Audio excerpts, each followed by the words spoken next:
Hello, survivors. This is your girl, Abby Ayola Williams, and you're now listening to How to Survive Society.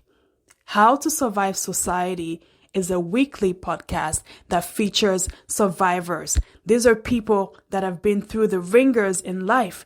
They've been through hell and back, but they choose to stay positive, they choose to win, they choose to thrive, and they choose to survive. So let's get right into it.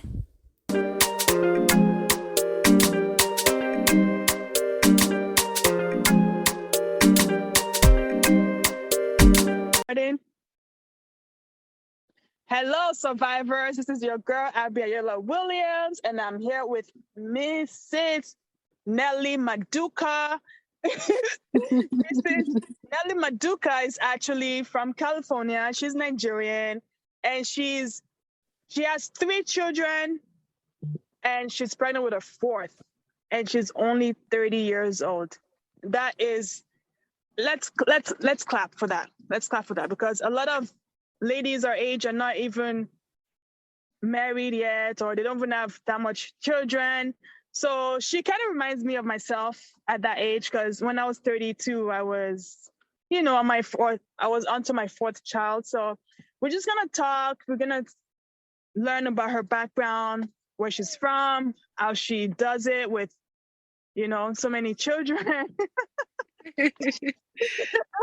And all this to be married at her age, because a lot of people our age are not married and they're not even looking to be married. So we want to get the inspiration and just find out about Nelly. So Nelly, what's up? How are you? Abby, what an introduction. I love you, Abby. You're so sweet. I'm so happy to be here. Thank you for having me on this podcast. So Thank sweet. you for coming. Thank you for coming. I really appreciate it, because I remember when I first met you, when I first saw like your profile, Yeah. because you're part of the Ninja Wives of Hollywood. Yes. And I saw your profile. I'm like, yeah, she has to be in it. Because you're such a beautiful soul, and you're beautiful too on top of it. So it's like, man. So I'm really happy to Thank you to so have much. met. Yeah, definitely. Know, right? And it was such a good experience meeting you in LA when you came down for the filming of Naija Wives. It was really awesome meeting you and the rest of the girls, and I really just look forward to what we are going to create with Naija Wives. I'm so excited. All the girls are talented and beautiful and amazing, beautiful women, and I think it's such an honor being led by someone like you. You're so talented and multifaceted, and you're always doing something. Like the other day, I checked Instagram stories, and like you have this new book out. Yeah. And I'm like, okay, I have to buy, So it's like with 6 kids, you're asking me, how do I have time? How do you have time? How do you even have time? Because I have time. I don't know. I just try to fill my day with stuff. Like, I don't like just sitting at home doing nothing. Like, because I have 4 kids that are of school age, so they're usually in school on weekdays, and then I have 2 that are at home because they're not of school age yet.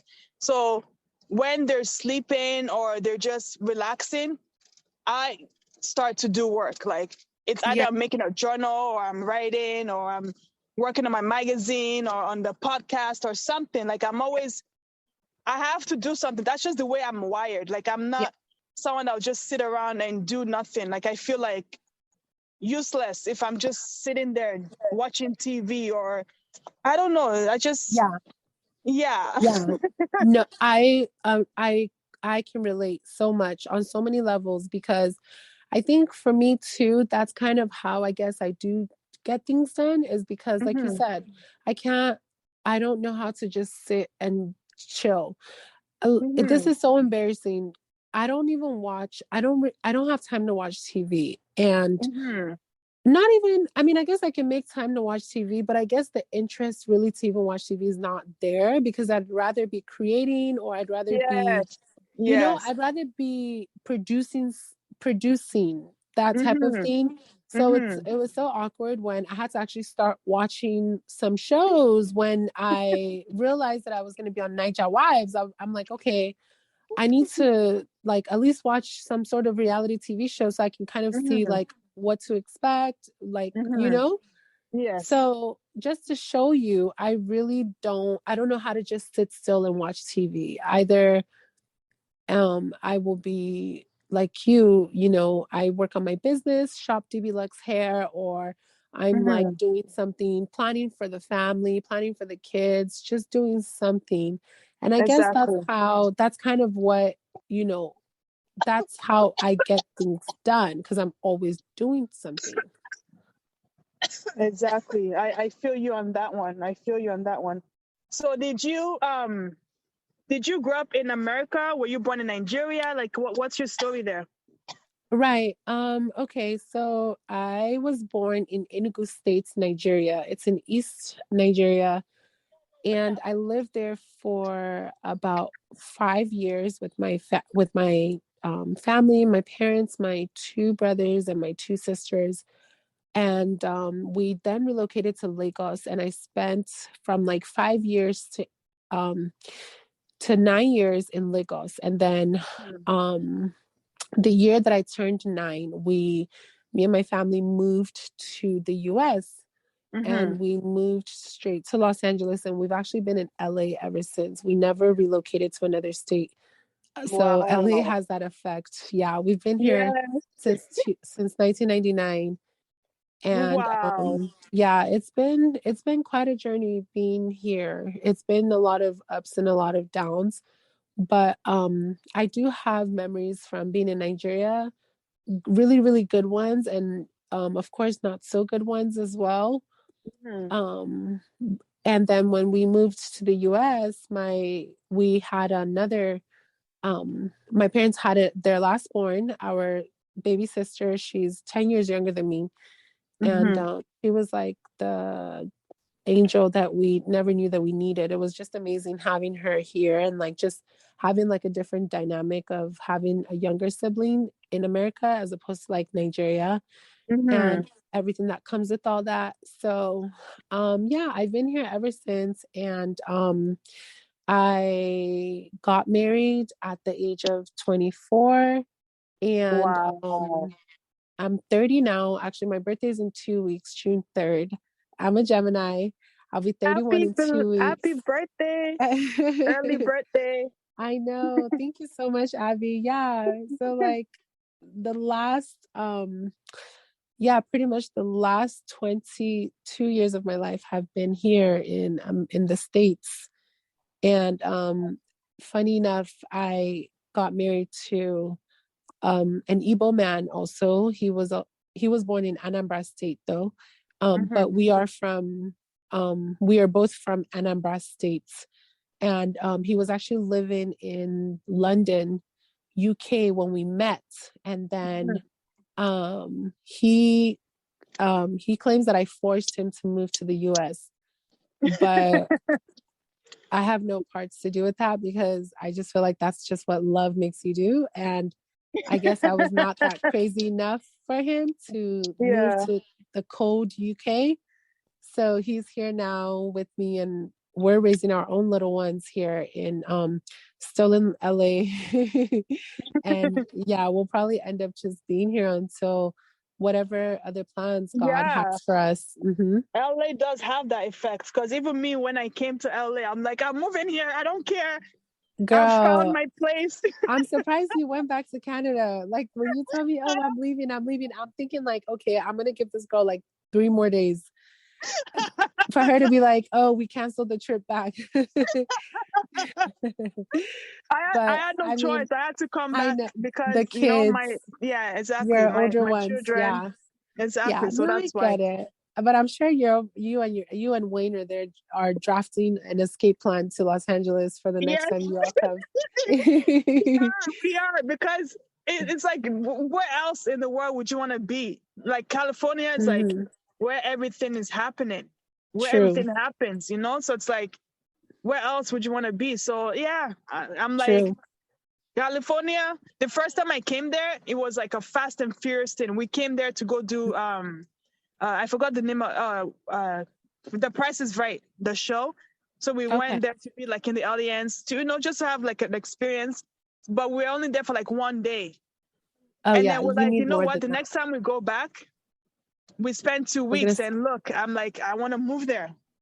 I want Oh, to move to California. Yeah, it's it's so that. Yeah, it's that LA effect. It'll do it to you.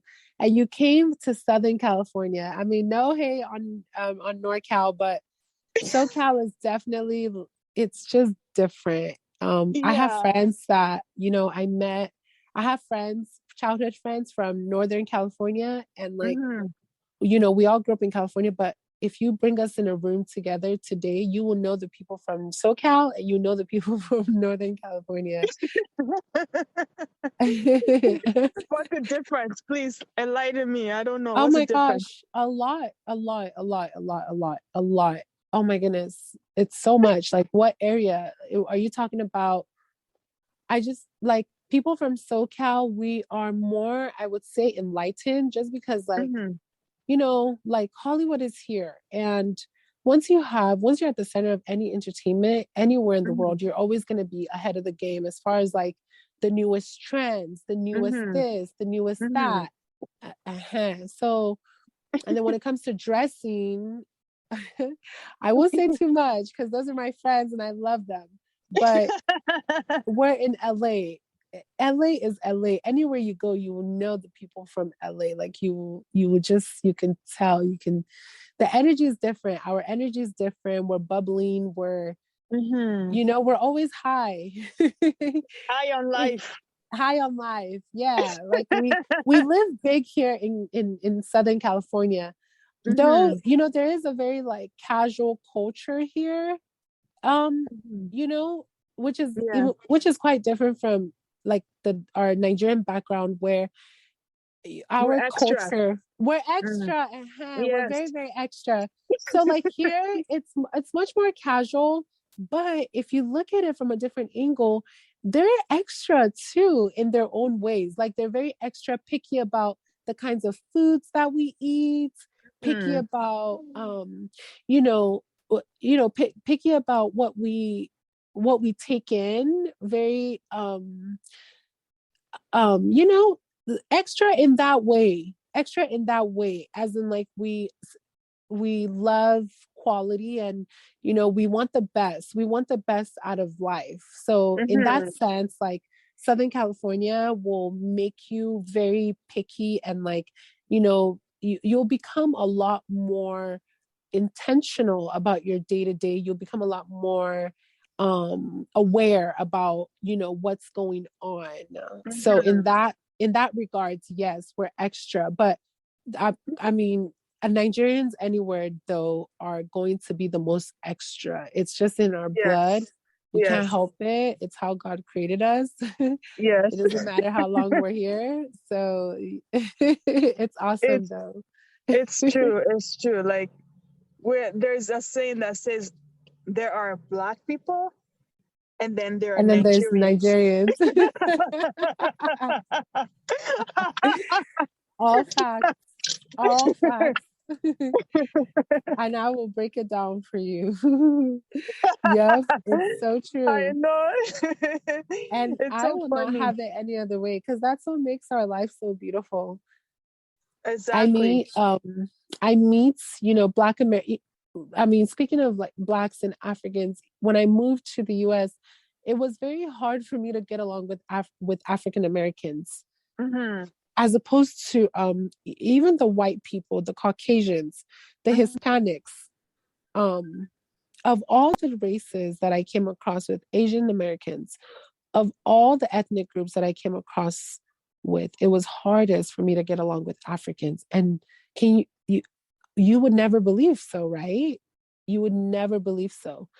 But I later learned that um African Americans kind of had this view over Africans that we did not like them and that we felt that we were better than them. But I guess again that comes from that sense of like extraness that we bring in our culture. That's right. So, but it's all good. Yes, I understand what you said. Like I feel like that also with the Caribbeans that are here in Toronto, Canada. It's like Yeah. there's this like this feeling. There's this feeling of like we I don't know. Like it's a resentment type of feeling that they feel towards us, like the Africans. And you Because know what? It's unfortunate too because I love African Americans and I have really good friends that are African Americans Mhm. from childhood, from now, from adulthood. I get along with them and I love them. But yeah, I think unfortunately too, I would not put the blame on them because, I know a lot of the times the media always kind of like has its way of playing out these situations. Mhm. So yeah, I feel that if both groups gave each other a chance, I think we would do really well together. Yeah, exactly. You're right. And we need to embrace each other more and stop thinking that our ancestors are the ones that sold their ancestors, which is far from the truth because they were actually stolen from the continent. Mm-hmm. So But they will true. have us believe that they were sold into slavery, which is not Mm-hmm. true. So true. They were stolen from there. They were Stolen. lied to, you know? Yes. Yeah. But that's the narrative that they spinned around so we would aid each other. But in Mm-hmm. actuality, we like how can we sell our own brothers and sisters? Like it doesn't make sense. Yeah. They were stolen, they were lied to. They probably told them, oh, okay, um, we need you guys to we're gonna go to a different country and this is what's gonna happen. Like they probably told them a different lie than what Mhm. it was. Because why would people just go on a ship on their own accord without, like there must have been some deceiveness Yeah. that Definitely. happened, But but by the definitely. time they realized it was too late. Yeah. Yeah. So so that's what happened. But then, the media was spinning like, oh yeah, you guys got sold. You guys Exactly. like, come on, man. So I think that's where the resentment comes in. And because we do things differently, we're very extra and we like to strive for greatness. Sometimes we come off like we think we're too good, you We know? think we're too good. Yeah. Yeah. So that's Yeah. why that rift is there. Yeah. Because I can relate even like with the Toronto one. We have like two Caribbeans on there, and Yeah. it's like an unseen rift, even though like it shouldn't be there, but it's there. It's there. It's I don't know, but for me, like I don't care where you're from because I am married to a Jamaican man, so black is black. Like I don't care about all Yeah. that stuff. Yeah. As long as you're a good person and you have good intentions, it doesn't Yeah. matter what for me Yeah. anyway. Yeah. I agree. Yeah, because Nigerians, when you married outside of your culture or your race, they make it such a big deal. But now I feel like it's been more accepted now because a lot of people are marrying, especially Nigerians, they're marrying out of their culture and race, Right. especially now. Yeah. It's like it's rampant. Yes. Yes. which is good, which means that we're being more open-minded now. We're not so stuck in the past, and and all Yeah. that good stuff. So it's a good it's a good thing that it's happening, and I Yeah. know it will get better. Definitely, I agree. it will get better. I agree. Yeah. So how are your children doing? Your husband, your sisters, your brothers? How are they? Oh yeah. Everyone's good. Everyone is good. Just, working and chasing the American dream, really. Literally just chasing the American dream. My sister is into stocks and she's an investor. She's trying to, you know, invest her way into wealth and riches. Um, my husband, the same thing. He has his own business, and Mhm. I have my own business, and we sort of the business line we went into to sort of be able to create a family schedule for us to allow us to raise the kids how we want to. Yes, that's very important. Mhm, mhm, I feel like it's always mhm, important for at least one parent to stay home once you start mhm, having children. I mhm. know this might not be a popular opinion, and some people might not even care for it, but I just feel like when you start to become a parent, at least one of you guys have to make that sacrifice to stay home so you'll be able to raise your children the way that you want to. Because Yeah, if both parents are like like running everywhere, yeah, busy schedule, oh, I need to do it, like the children will get lost in the shuffle. And that's how things start happening to that's so them, true. No, you know? honestly, absolutely. Yeah. Absolutely. And I understand too that sometimes some parents have the desire to have that sort of Mm-hmm. lifestyle, but they're unable to Mm-hmm. financially, both parents have Mm-hmm. have to work. Yeah. Um um i- i- as that was the case with my parents coming here, as you can imagine, they literally had to just dive head first and deep into work, and Mm-hmm. they both were working like 2 to 3 jobs each, sometimes at a time, and in the meantime, attending school to be able to, you know potentially obtain better careers for themselves. So I do understand, like, sometimes everyone cannot do that, but Mm-hmm. I would say, we prayed about it, and we really were just asking God to just, this is our dream, this is our desire, please show us a way to make this happen, because Mm-hmm. it's not something Yeah. that is financially able for everyone to do.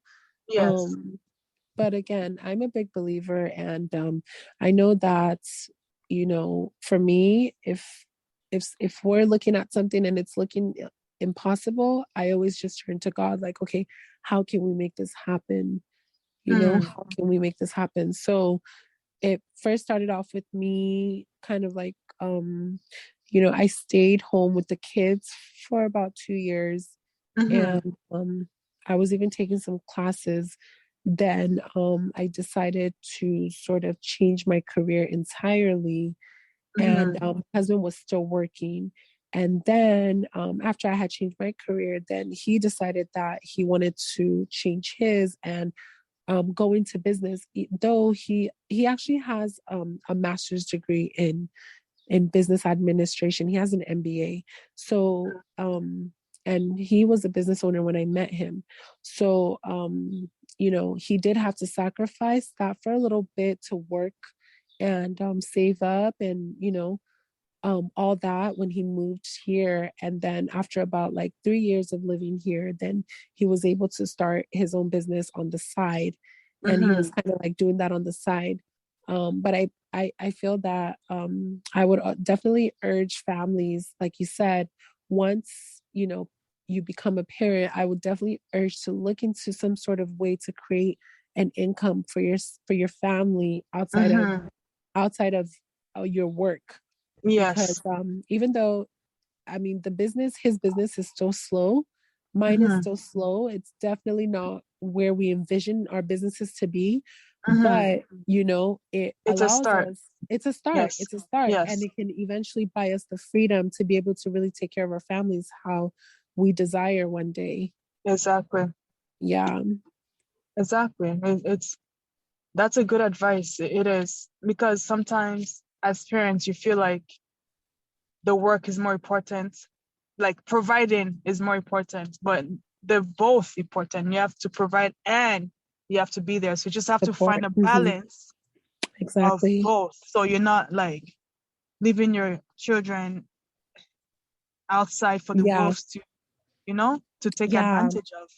And it's so unfortunate being um kind of growing up in Nigeria gave me a different perspective on how we do family. Back home, literally everyone is involved. You have help. My mom had help back home raising us. You'll have like aunties and uncles. Everyone is involved in helping to Yeah, you raise have a you. village. You have a You have a village, village. Yes. literally a village back home. Yes. And Yes. then we moved here, and unfortunately, my parents were we were one of those families where our parents had to work all the time. Abby, when I Mm. tell you all the time, their saving grace was the fact that I was old enough to help with the younger ones Mm. because they could not afford a nanny, even though we were always they were always working. Yeah. They could not afford a nanny, they could not afford a babysitter. And you're in the US, you're on your own. It's not Mm-hmm. a village here. And Yeah. then we didn't have any family here. We didn't have any blood related family outside of one of our bigger aunties that was living here, but she was much older, and like we Mm-hmm. didn't have any families to like, oh, hey, come watch over the kids over the weekend. Da, da, da, Yeah. da. So I actually was really, really involved in like helping to raise the kids, my siblings, Mm-hmm. and Mm-hmm. myself. Unfortunately slash fortunately, it's a good thing and a bad thing. It has Yeah. its ups, like but it if I could pick, I would choose to like be a child again Yes. and Yes. not have to like carry on so many responsibilities at such a young age. Hmm. But again, it was not their fault. They literally just moved into this country to give us a better life, and Life. they had to Hmm. do what they had to do. Hmm. Wow. That's really something because a lot of families do go through that Mm-hmm. where the kids have to step up and be the adult so Mm-hmm. fast, especially like as Nigerians. Like Mm-hmm. you grow up faster than I mean it has its ups and downs It too. has Like its ups, but it definitely has yeah, its downs. downs too. Like the up of that is that you're mentally strong and you're Very, disciplined very and you're determined, you determined. know? Yes. And you don't let life get to you the way that somebody that maybe has had an easy life, they don't know how when someone says no to them, it's like, oh my gosh, my word has ended, or they don't know how to take rejection, or they don't know how Yeah. to, like they're so soft, pardon Yeah. my word. But you know Yeah. what I mean? Like like that's what I'm saying. Like the upside of the way we were raised is that it made us tough Made mentally. us tough. Mm-hmm. Like we don't like I'm sorry to say this, but when I see someone crying over like something so stupid, I'm sorry to say this, but it's like I'm thinking in my head like, yo, like what's your You're problem, guy? you're like, yeah, like you're like dealing with the death and dealing with your daughter changing schools and Right. and Wayne is like, busy with work, and you're handling all the six kids by yourself, and you're still smiling, and you're still like, you're dressed up and you're killing it. And Right? they're breaking down over something so, something that Yeah. So doesn't carry much weight. so small. Yeah. Yeah. So that's why So like that's definitely one of the upsides of, the way mm-hmm. that we were raised. So I definitely agree with that. I do. I Yeah. do. I do. Even And the in raising my downside. kids, even in Yeah. raising my kids now, Mm-hmm. um, sometimes if I want to like baby them because of how I was raised so Yeah. aggressively, Mm-hmm. it made me like, oh, it made me like, sometimes I don't want to put so much on my kids. Mm-hmm. I don't want to put so much on them. But then I remember the strengths that it built in me. Then it Yes. makes me like, no, I have to push them, you Yeah. know? Of There has to course, be a there's a limit. balance. There Yes. has to be a balance. Yes. There Yes. has to be a balance, Yes. you know? Definitely. Mm-hmm. I try to Um, teach my children the same thing. Like, yeah. Go ahead. mm-hmm, mm-hmm. Yeah, no, you're right. There has to be that balance. And I feel like in my situation, we were th- we were threading very lightly on that balance.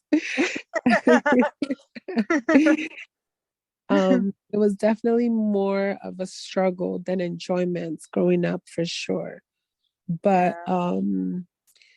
God is good and God knows how to restore and God knows how to he knows our situation before we even come in this planet. He knows everything that we will go through. And I believe he sets us up for exactly for our journey. Mhm. So I don't have any regrets. Um I don't have any regrets because I feel like if things were differently, I mean, I would be someone different today, you know? Yes. Yes. I get you on that. I Mm-hmm. I do. It's yeah, because even me too, I kind of grew up in Nigeria. Like I was there until the age of 12. So Okay. I know how it is when like your parents are going somewhere, they leave you with like the neighbors or like Ah, aunties or uncles, ah, and you you wouldn't know, even sometimes was yeah, it things can remember like happen. girl, we go Hmm. visit the village. Sometimes you don't even see your parents. Like, Yeah, you're with cousins. Yeah, yeah, like yeah, there's family everywhere you turn. Just make any slight movements. You've seen family. yeah. That's a good thing, and also it's a bad thing because it leaves the door open for predators and leaves the door open for molesters and That's the Abby, all I those never thought things. of that. Abby, that's such a Yeah, good point. That is such a great yeah. point you bring up. Hmm. It does, it does. Because yeah, I was exposed to predators and molesters and all that stuff, so I know exactly what it is. And there's no one there to help you. There's no one there to shield you Oh, from those things because they're mm. not around. They're not Wow. around. Abby, I'm You so sorry. okay? It's I feel like it's something that happens to almost everybody that grew up in Nigeria. It's like It's a so culture sad. almost thing, you I, know? It's it, like I know it's like a cultural passageway. What do they call it? What are those? yeah, It's like a cultural right, right, cultural right. rights or something. Yeah, Yeah, like I don't even which think is they so see it sick. as it's a molesting or sexual assault or anything. They just feel like it's because it's also children like yourself, It's so you know? crazy. Yeah, you're all kids, you're all children. So it's not like it's an adult. Like in my case, it wasn't an adult or anything, it was a fellow child, you Yeah, know? So it's yeah, like I just feel like it's something that probably happens to everybody that's yeah, Nigerian, most. yeah, Yeah, yeah. you know? It's yeah. So it's like, but do you let that determine your life, or do you rise above that and survive and thrive and just do what you have to do? Like things happen, you know? It's like you're not gonna let that ruin your life. Like, do you even Mm-hmm. think that person that did it or remembers or knew what they were doing Right. at that time? They probably Or don't because they were yeah, kids themselves. they were kids themselves. Yeah, They were kids like themselves. And like you're saying, because of that really big pool of village of people that are raising you, hmm, there it leaves like there is that lack of like full parental involvement where your parents yeah, are like guiding you, talking hmm, to you, teaching you, hmm, explaining things, pulling you hmm, in, telling you like, hey, don't get into this. Like, hey, if this happens to you, let me know. Da da da da da. Mm-hmm. Um, It's so true. wow, Yeah. it's like one big cycle. Yep. It's like one big cycle. It Um, is. It is. It is. It's part of life. I believe. It's just it is what it is. You just have to you just have to know that no matter what happens, you'll be fine. You have to work on yourself. Think of it like it's like it wasn't meant to damage you.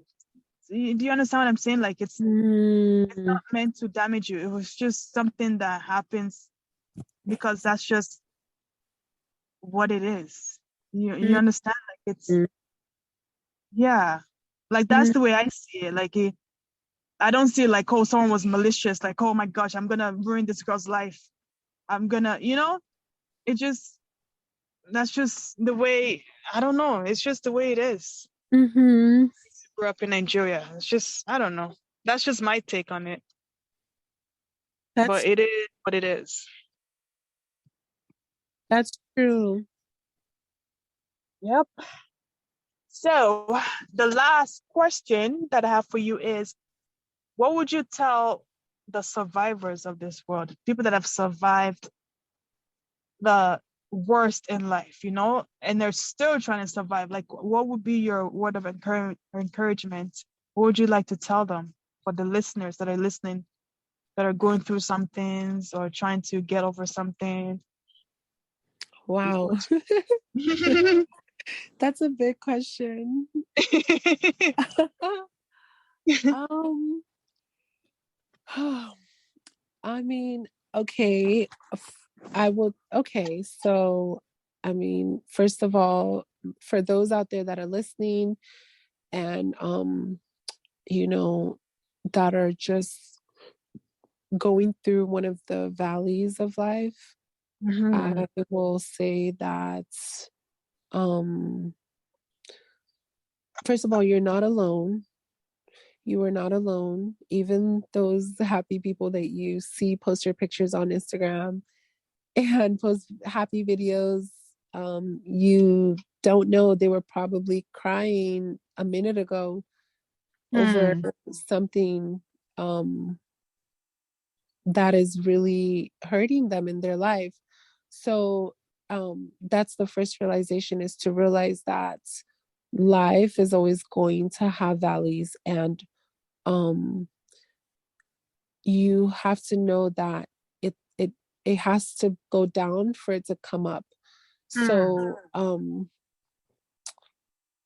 I think for me, once I realize that, then I can say, okay, what do I need to do in this moment to be able to become one step closer to where I want to be tomorrow or whatever. Mhm. And Like, what's the lesson that the universe is trying to teach you? yeah, like what is the universe? Yes, exactly. What can I take from this?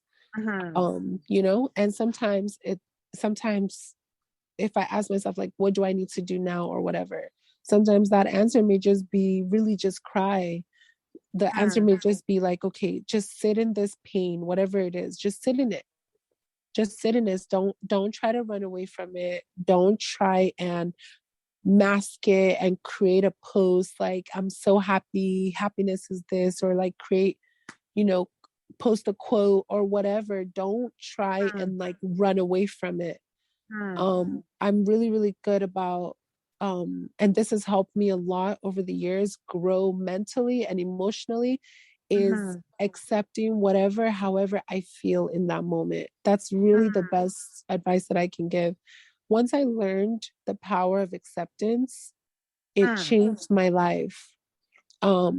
Because I think before that I was always one of those people, and you know what, if you grew up in an African home, you Mhm. have to understand, like, running away from your issues is not your fault. It was literally, that's how we were raised. We were Yeah. raised to like just move on, forget Mhm. about it, be tough, be strong. Oh, that's life. Oh, pray about it. Oh, Mhm. um that's how we were raised. So that mindset and that ideology kind of breeds adults that, like, when we have problems, we kind of like brush it along, or we just move on, or we mask it, we fake it. And Mm-hmm. so if that's the way that you've been living life, I want you to know that that's how I was living my life for a long time, because that's how I was raised, Mm-hmm. until I started personal development, and I learned that one of the best ways to really overcome your problems is really to accept it first. You have to Hmm. learn to accept it.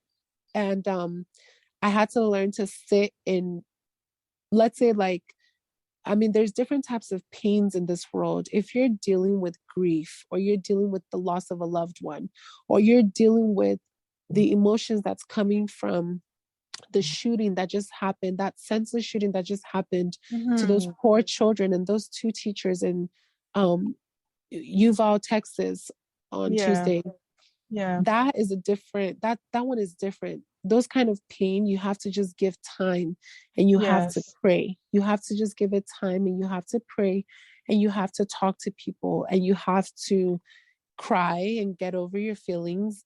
Sorry, get out your feelings and get out your emotions. Mm-hmm. And those kind of pains, they just need time.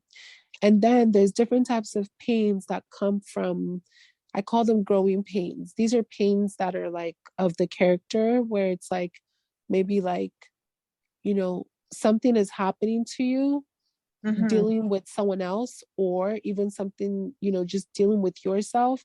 And it's bringing up some things about yourself that you're uncomfortable with, or it's bringing up some issues within yourself, within your character, that is making you uncomfortable. Now, that kind of a pain, Mm-hmm. those are the pains that I'm referring to, that you have to sit and accept. You have to sit and accept, like, okay, this person did this, and this is how it's making me feel. This is how it's making me feel. And you just have to, like, I would just tell myself, like, okay, this is how it's making me feel. And there's nothing wrong with that. It doesn't mean that I'm weak. It doesn't mean that I'm this. It doesn't mean that I'm that. I have to literally just sit there and accept that pain first. And Mm-hmm. then I can say, okay, if I don't like this, if I don't like the way I'm reacting, or if I don't like this about myself, how, what do I, what would I rather be? Or how would I rather do this? Right. Hmm. And then I'll say that to myself, like, okay, this is what I want. This is what I really want. And that's the start. That's the first step in, like, letting it go for me. Hmm. Wow. Those are really, really, really good points and really, really great advice. And I hope you, as a listener, that you take this in, learn, and just thrive. That's all I have to say. Thank you so much, Nelly, for taking Thank this you. call and being on this podcast. And I hope Thank you, you, as a Abby. survivor, will. Thank you, Abby. Thank you so You're much. welcome. Thank you so much.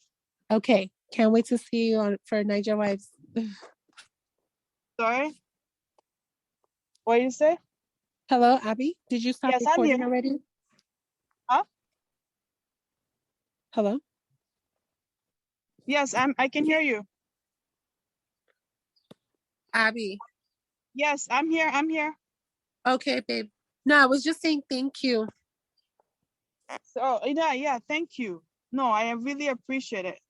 So 1 second, I'm gonna let's see. Thank you, survivors, for tuning in into another episode. If you are a survivor, just like our guest members, please do reach out to me on Instagram at Abby Ayola. So that's ABBYAYOOLA. And send me a message, and then we'll take it from there. So thank you so much for listening to another episode, and we'll see you on the next one.